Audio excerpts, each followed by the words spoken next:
gotta love that. Fledermaus for you. Hello there, my mostly self-isolated friends, and welcome to The High Note, our monthly live stream featuring updates, interviews, and more from Opera Orlando. Whoa, thank you. Big crowd today, big crowd, same size as always, actually. I'm your host, Gabriel Preisser, broadcasting live from the intimate setting of my dining room. Things are just so cozy here, why leave? We have some very important updates for you today and some wonderful guests joining us, so let's get to it. Breaking news! This is your official COVID-19 company update. We had planned to present Die Fledermaus, The Revenge of the Bat, at Dr. Phillips Center in the Walt Disney Theater in October. But given the recent surge in numbers, it is in the best interest of our audience's health and safety, as well as our singers and production staffs, to postpone the production for a couple of months. Die Fledermaus will now be presented in late December, still at the Disney Theater. More details forthcoming on that. Now, for those who have already purchased season tickets, first of all, thank you.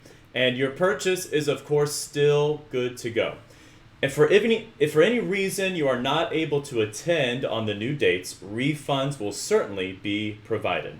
Dr. Phillips Center will be in touch with ticket buyers closer to the production to confirm seating assignments as well. And just a reminder that tickets can always be converted to donations, and I hear there's a collaborative campaign going on. I know, very exciting. More on that later. Now, this does mean that Hansel and Gretel, which was originally scheduled for the weekend of December 18th, will also be pushed back. And we do have new dates confirmed for that. Hansel and Gretel will be pushed back to January 29th through 31st of 2021, still in the Alexis and Jim Pugh Theater at Dr. Phillips Center. Again, if needed, tickets can be refunded or converted to donations. Feel free to contact us at info@operaorlando.org or give us a call, 407-512-1900 to handle that. We certainly apologize for any inconvenience with these date changes, but we hope you understand the need to ensure everyone's safety. We greatly appreciate your patience during this ongoing, unpredictable time. We are excited to move forward with our virtual offerings, starting up just next month.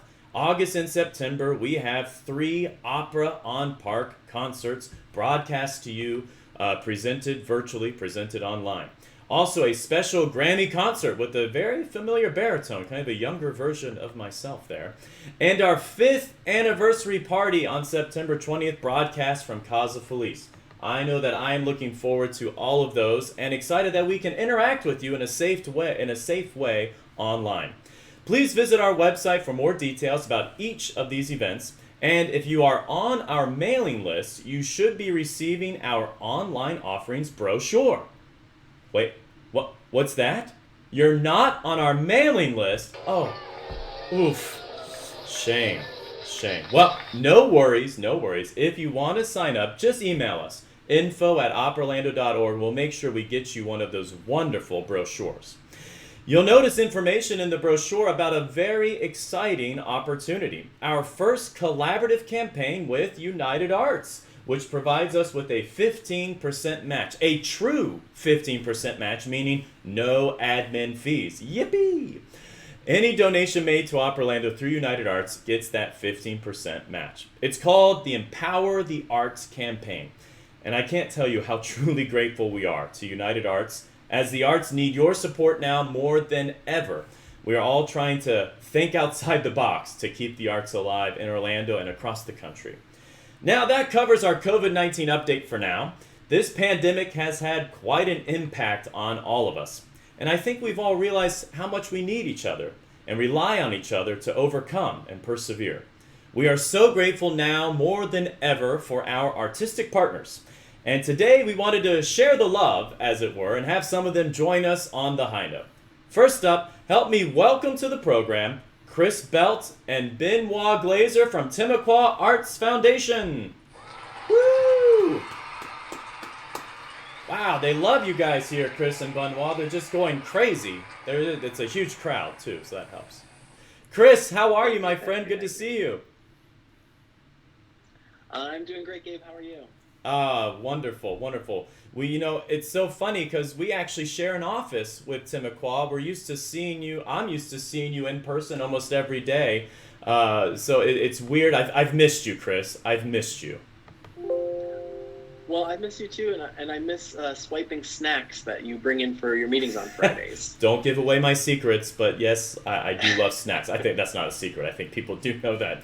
And Benoit, how are you, my friend? Good to see you. Very good, thank you. It looks like you're Yeah, at Timucua right now, at your recital hall slash house there at the White House.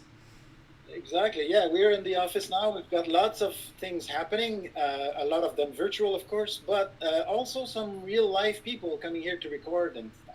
So, Wonderful. Well, we want to jump into all of that. I think it's amazing how you guys have been able to pivot and keep your programming going.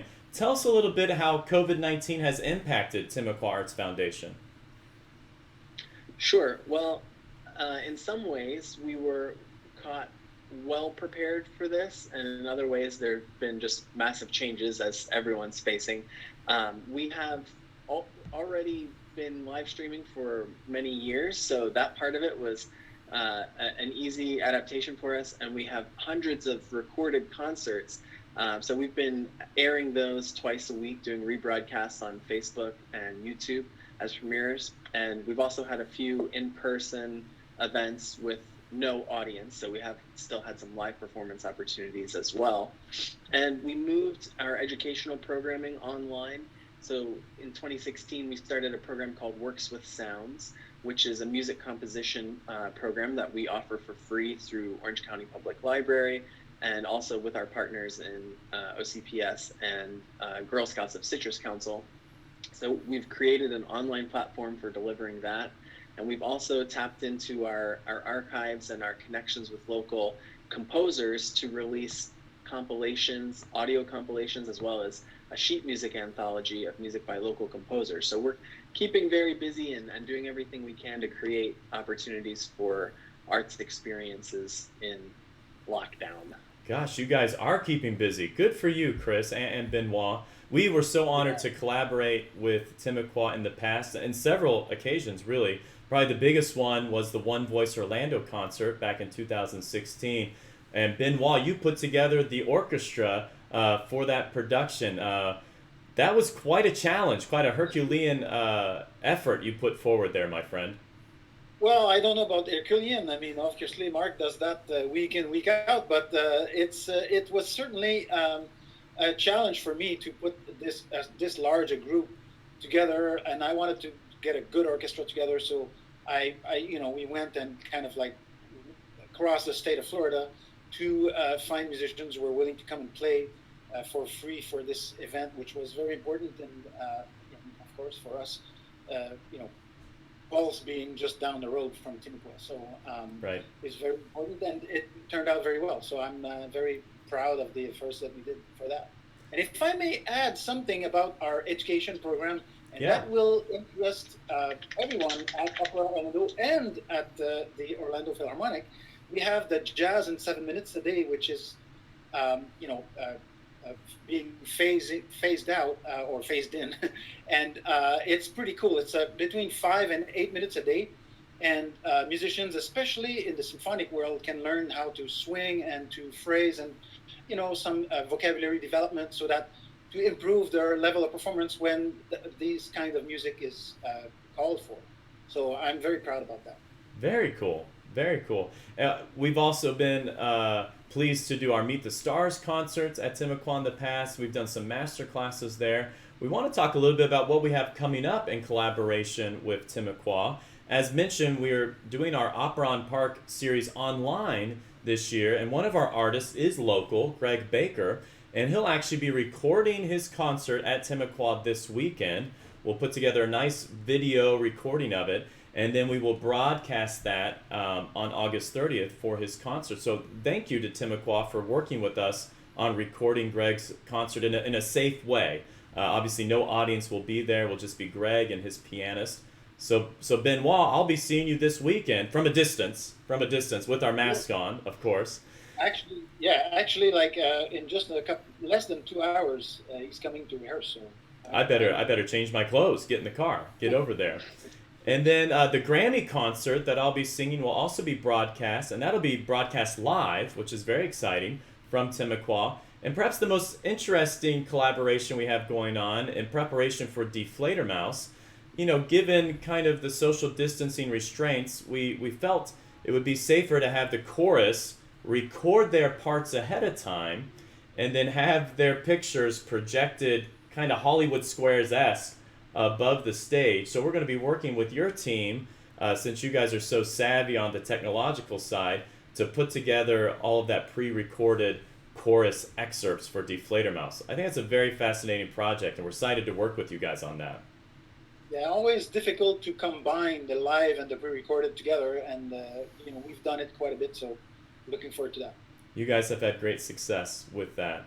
Well, what else is going on at Timucua? I believe there's a program, an artist in residence program that you guys have. Maybe Chris, you could tell us some more about that? Well, I'll start it off, and then Benoit can give some more details about it. But we started a program called Artists in Resonance.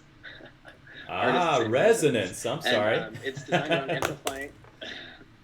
And appropriately, it starts with an operatic singer, Kelly Kim, who's been one of your studio artists. Love Kelly. That's fabulous. And, so she's our first artist in residence, and her program is going to start next month. It's an interdisciplinary residency program where we're investing all the resources of the foundation and of the venue into our selected artists in residence for them to create a new project, a new collaboration across multiple days with multiple opportunities for public participation. So master classes, panel discussions, and performances, and of course everything is live streamed and recorded. So we hope that this is going to be a meaningful contribution toward furthering the careers of these artists. And we have a great lineup that we've put together. Some really exciting artists are involved with this, and it looks like it's going to be a monthly opportunity going forward. So we're thrilled about it. Wonderful. And I just love the name. I hope you've trademarked that name, Benoit. Well, I don't know about trademark, but if we start using it and it becomes big, then it'll be de facto trademark. Well, what a wonderful, wonderful idea, and we hope that we can get back to sharing our office space again soon. Right now we're all working from home, but we've always enjoyed having Timucua as part of the Opera Orlando family. Well, guys, thank you so much for joining us. Any last words before we let you off? Well, yeah. We just think, I just will start first with the last word. We just think that collaborating is so important, especially in a smaller city like Orlando and for smaller organizations like ourselves. Yeah. Because combining our efforts can accomplish so much more. Amen. Excellent. Amen. In the spirit of collaboration, I hope everyone will tune in. August 15th is the National Liberation Day of Korea, and that is the day that we'll be airing our first Artist in Resonance concert performance. So because Kelly is a Korean. That works great. Yeah, I love that. Absolutely. So please check that out. Well, and I should mention that Timucua is also part of the collaborative campaign that's going on right now with United Arts and Power the Arts. So please consider making a donation to our friends over at Timucua, and you'll still get that 15% match. And also, Chris, do you guys still have your weekly live streams on Friday nights and Sunday nights? We do. Tonight we have Carl Berger, Ingrid Serzo, and Billy Martin. It's a really creative, improvised music concert. And on Sunday, Benoit, who do we have on Sunday? We have Whitney James with the LaRue Nicholson. So it's vocal jazz. We have cool. Also Mark Feynman on drums and Alejandro Arenas on bass. So it's really interesting concert on Sunday. Well, we'll all make sure to visit the Timucua Arts Foundation website for more information about that. Thank you both so much for joining us. Let's hear it for Chris and Benoit. Ciao. Take care, guys. Bye-bye. Well, we so appreciate our friends at Timucua Arts Foundation. Many thanks to them for joining us today and looking forward to working with them during the season. Next up, we'd like to welcome Executive Director for the Orlando Ballet, Cheryl Collins, and Director of Artistic Operations and founding board member for the Orlando Philharmonic Orchestra, Mark Fisher. Woo! Hello, everybody. Hey, Mark, Cheryl, thank you both. They love you here. The audience is going crazy. Mark, how are you, my friend? Good to see you. Doing well, despite all the challenges. Thank you very much. It's nice to be here on the high note. Thanks for joining us. Your first time on the program. And Cheryl, thank you for joining us. How are you doing today?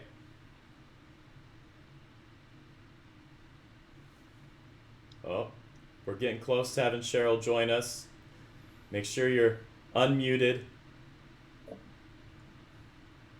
Cheryl, So sorry. That's okay. Hey, we got you. That's all that matters. How are you, Cheryl? I am well. I'm at Harriet's Orlando Ballet Center, pretty much by myself in the building today, but happy to be here. That's a safe way to be, and that's great that you guys have been able to open back up. I was able to visit one of your events that you guys did in a very safe, socially distant way, and such a beautiful facility there at the Harriet Lake Ballet Center.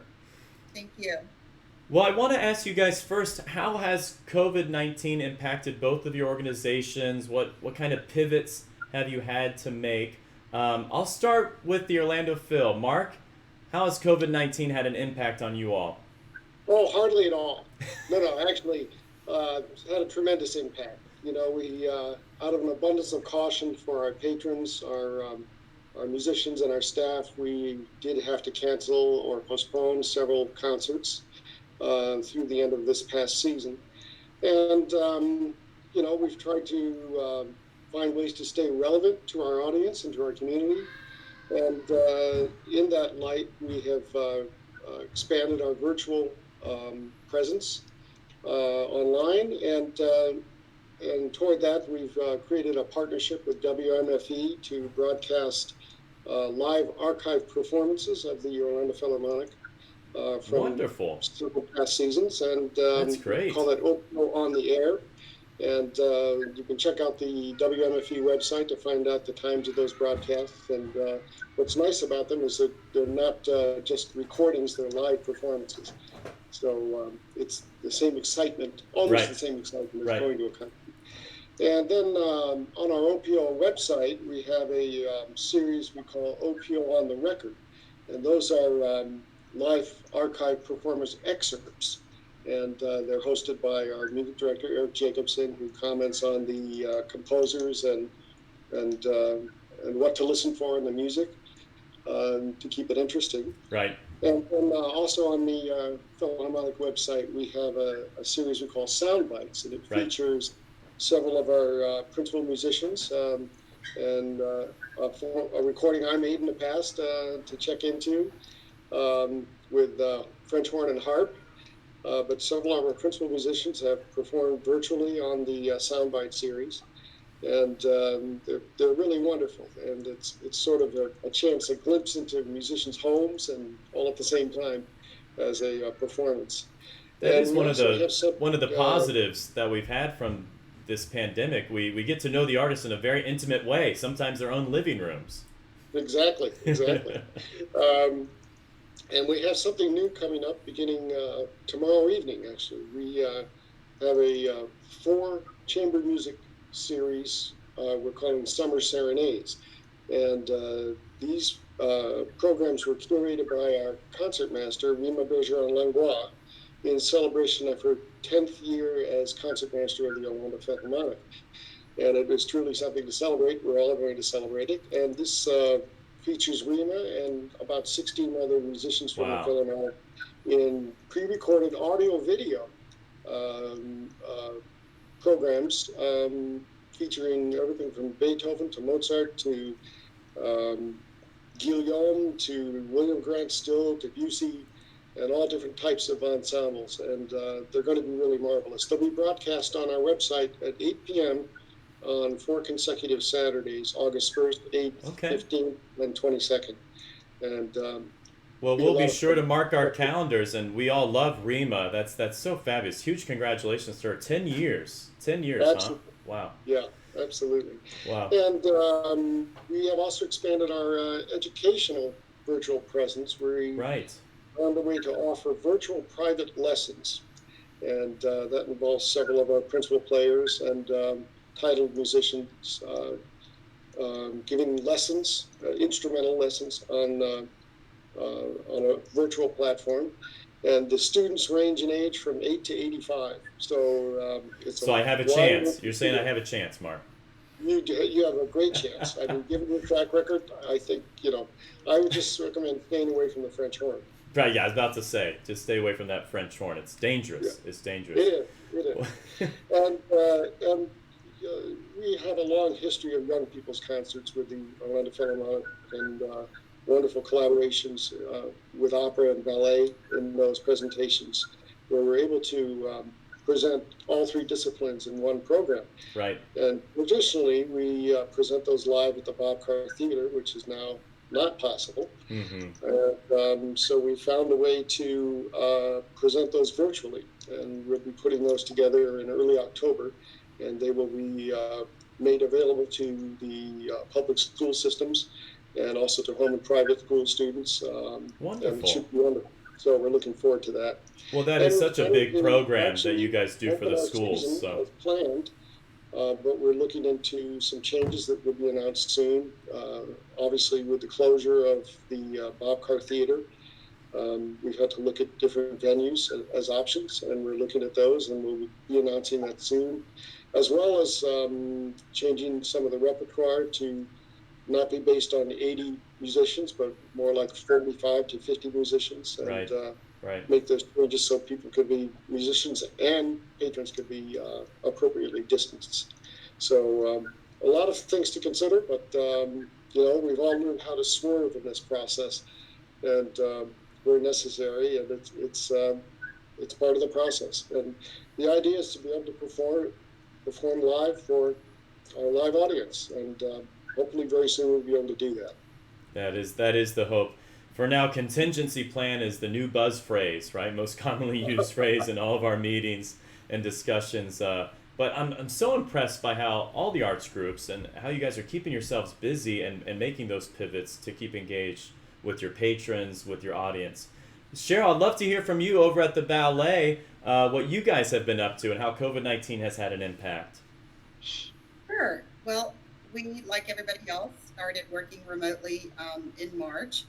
And during that time, we worked really hard to create our re-entry program, if you will, so that we could potentially execute summer camp and summer intensive here in the building. We were successful in doing that, I'm very proud to say. So we had those activities as well as some fitness or dance activities that were socially distanced and so forth. Zero transmission all summer, so we're super proud of that. And we're preparing for the fall. The other layers that were happening, of course, on the performance side, our artistic director is visionary, and he actually had a couple of projects he thought about for a while that have now come to fruition because we had time to work on them. Mm-hmm. One of them is a podcast series called Bar Talk, and I think Robert has now interviewed maybe 30 different luminaries from the world of ballet, people from Broadway, from a couple of composers, and really, really people seem to be enjoying this peek behind the curtain, if you will, about the progression of these various careers. Exactly. So that's fun. Yeah. Another thing that has happened with the help of one of our board members, who is a producer for Broadway, is sort of a Shark Tank-like concept for virtual choreography development.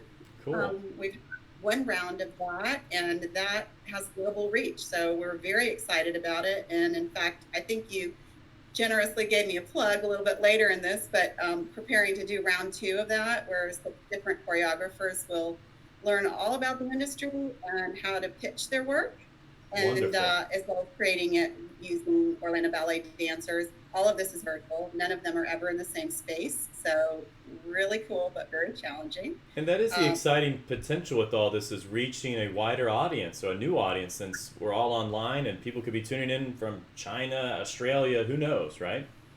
Absolutely. And so kind of as Mark alluded to, we have had to pivot our education a lot to a virtual environment. Mm-hmm. We've the the school year, if you will, for our registered students virtually. We've done collaborative master classes with Mexico, San Francisco, all different places with our faculty, and that's been very successful. And we are growing a base of fitness through dance participants who are learning a lot more about what we have to offer, hopefully, so that when they're comfortable coming back to live classes, they already know the breadth and depth, and will be anxiously awaiting that. So lots going on. Choreography is an interesting thing. Again, Robert has demonstrated his flexibility in that, for the foreseeable future, he's working through how do you present ballet without partnering and without being close to one another. Right. So challenge, but an opportunity. I think you're going to see a lot of solos in our performances. Feature a few more people. So we're very optimistic and really looking forward to getting in front of our patrons again. Well, thank you both so much for that update. Opera Orlando has enjoyed collaborating with both of your organizations. With the ballet, we partnered on One Voice Orlando back in 2016. We've had your dancers for All in the Night visitors in the past. Obviously, the Orlando Philharmonic has been our resident orchestra, as it were, for our main stage series at Dr. Phillips Center, and we've collaborated on young people's concerts. Today, we want to talk about upcoming collaborations, future collaborations, and I'll kick us off with Fledermaus. Fledermaus would feature for the first time a fuller orchestra, 42 players from the Orlando Phil. In the Pew Theater, we've only been able to have like 16 players, Mark, and you've played for some of those shows. I remember you as the French horn in Hansel and Gretel, conquering those exposed solo lines there in the brass section. But this is exciting to have a fuller orchestra and for us to grow as a company to be able to have grander opera, if you will.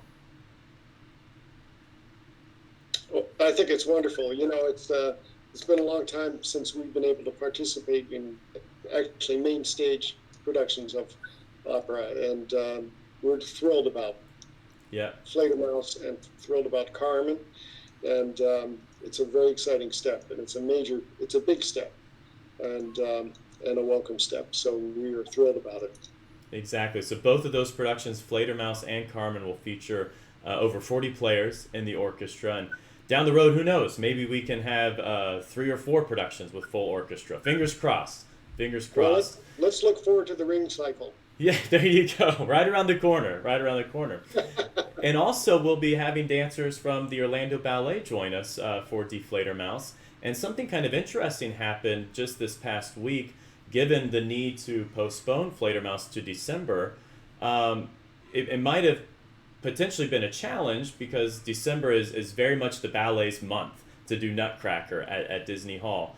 But luckily, we were able to meet and have some great conversations, Cheryl, to find a collaborative way to have both groups use that facility. You want to talk about that a little bit, Cheryl? Sure. Well, we're all shifting, bobbing, moving, trying to make these schedules work. Right. And do really understand that the challenges that the Dr. Phillips Center is facing as well, and trying to keep these together. So as we look to expand our capacity by adding services, we had a broader footprint in December, but there was a way to basically trade back several days to allow for rehearsals and technical preparation for the opera. And, we have pending approval of this from the Dr. Phillips Center, but they were very encouraging of all of us to kind of put our heads together and look for solutions. So I think it's all but just, signing off. We're really in a good place, and we're thrilled that this can work out for you all. It's also more hopeful that by that time of the year, more people will feel comfortable coming out, so all of us will have fuller houses. Exactly. Well, we're so grateful to the help from the ballet, the collaboration. And that means we'll be in the same house so we can sing Christmas carols for the Nutcracker again, like we've done in the past. That's always fun. Absolutely. I touch my heart deeply. I know that our patrons love it, and we're so grateful to you all for doing that, past and future. And in fact, I think you've even helped sign off with Santa before one of our Nutcrackers. So it's possible. It's possible. So even outside of the main stage series, we've found ways to collaborate with the Phil and the ballet. The Philharmonic will be our orchestra for the workshop of The Secret River in early May, and that will hopefully take place at Plaza Live, which is the Philharmonic's venue. Also in May, we're presenting As One at the Orlando Ballet's new venue, the Harriet Lake Center. You guys have a it's like 500 seats, if I'm correct, Cheryl. I've been there a couple times. I think it's a great venue for chamber opera, which As One is, only 5 instruments and 2 singers. So we're looking forward to both of those. Yeah, it's a kind of a black box configuration, if you will. And right. You don't have to worry about people seeing the feet of dancers. You can have a little bit more capacity than we can. And again, I hope it's not capacity constrained by that point in time, but I think it will be a beautiful location for your performance. Yeah.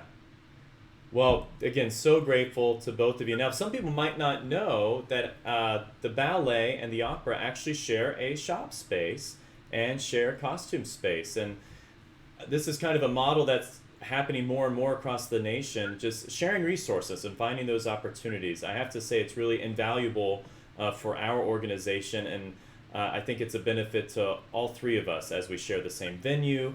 Oftentimes we're sharing resources, sharing marketing efforts. The more we can work together, the better. We love it. We're so appreciative. It was visionary of you to bring that forward, and it solved a multitude of problems for us and the others that are participating. And I do think it's a more efficient way to do things, and funders appreciate the sense of trying to be efficient.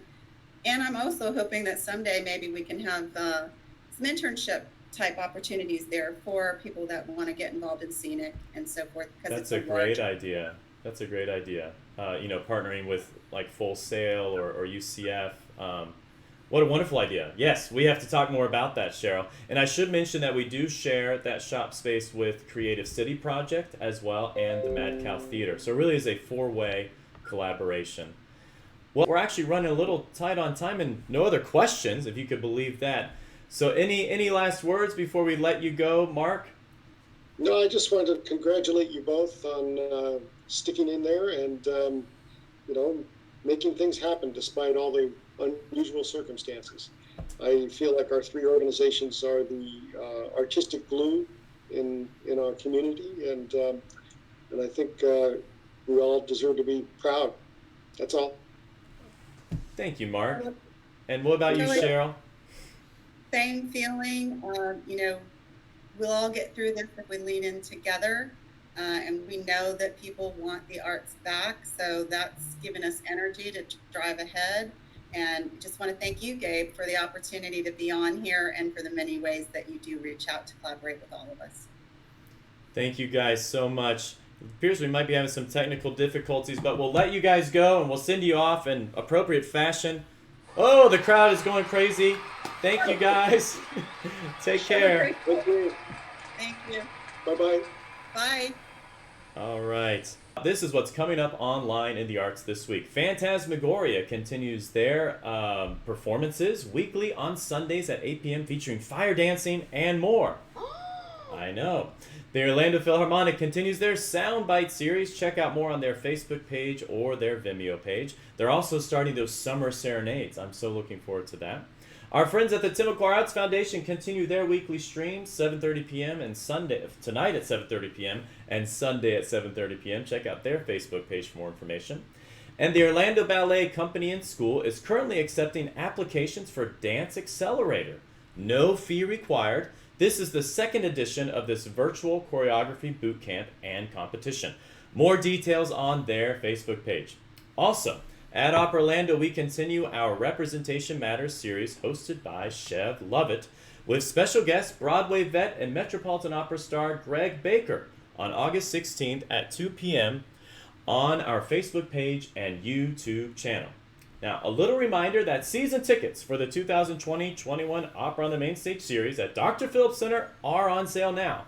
That main stage series will happen. It will happen at some point. Save up to $30 on all 3 productions, Die Fledermaus, Hansel and Gretel, and Carmen. We love savings. Now, to send us off today, we have an example of one of our largest past collaborations with 7 other opera companies from around the state of Florida, featuring musicians coordinated by Timucua Arts Foundation and dancers from the Orlando Ballet. Here is the meditation from Massenet's Thais, taken from One Voice Orlando in 2016, with choreography by Orlando Ballet's artistic director Robert Hill, featuring violinist Ayako Yonatani and dancers Caitlin Robichaud and Arcadian Bra.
Thank you for joining us today, and join us again next month on August 21st for the next episode of The High Note, as we ramp up for Opera on Park virtual style. Stay safe, hang in there, and see you online at the Opera.